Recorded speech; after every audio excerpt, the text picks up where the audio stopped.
ഈ സുസുക്കിയുടെ എക്സ്പ്രസ്സോ ആണ്. ഇത് കംപ്ലൈൻറ്റ് വണ്ടി സ്റ്റാർട്ടാവില്ല, ഹീറ്റായി നിന്ന് നമ്മൾ ചെക്ക് ചെയ്തപ്പോൾ കണ്ടോ ഗ്യാസ്കറ്റ് പോയിട്ട് ഓയിലും വെള്ളം മിക്സായി ചൂടടിച്ചാണ് വണ്ടി നിന്നിട്ടുള്ളത്.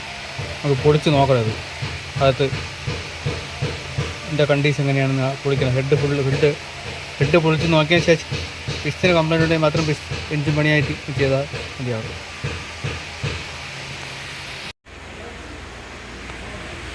ഇതാണ് എക്സ്പ്രസ്സോര ഹെഡ്.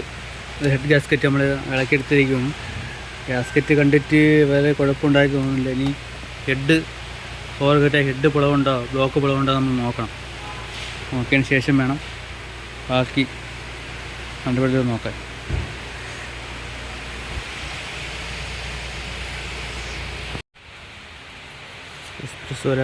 എക്സ്പ്രസ്സോര ഗ്യാസ്കറ്റാണ്, ഹെഡ് ഗ്യാസ്കറ്റ് പുതിയത് വന്നിട്ടുണ്ട്.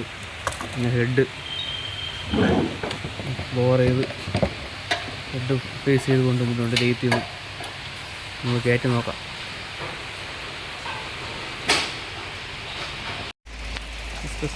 എക്സ്പ്രസ്സോര ഹെഡും ഗ്യാസ്കറ്റൊക്കെ മാറി വണ്ടി സ്റ്റാർട്ട് ചെയ്തിട്ടുണ്ട്.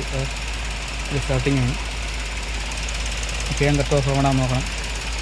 ഞാൻ വണ്ടി ഓടിച്ച് നോക്കിയിട്ട് വലിയ കാര്യങ്ങളൊക്കെ ഒന്ന് നോക്കണം. ഇപ്പോൾ ശ്രദ്ധിക്കുക, കൂളൻ്റില്ലാതെ വണ്ടി ഓടിക്കഴിഞ്ഞാൽ ഗ്യാസ്കറ്റ് പോയി തന്നെ ഇരട്ടി പണിയാവും. വണ്ടി ഫ്രണ്ട് തട്ടിയിട്ട് റേഡിയേറ്റർ പൊട്ടി ഇത് കൂടഞ്ഞ് നോക്കാതെ വണ്ടി ഓടുകയാണ് ഈ ഗ്യാസ്കറ്റ് പോയത്, ഹീറ്റടിച്ച് നിന്നത്. എല്ലാം ശ്രദ്ധിച്ച് നോക്കുക.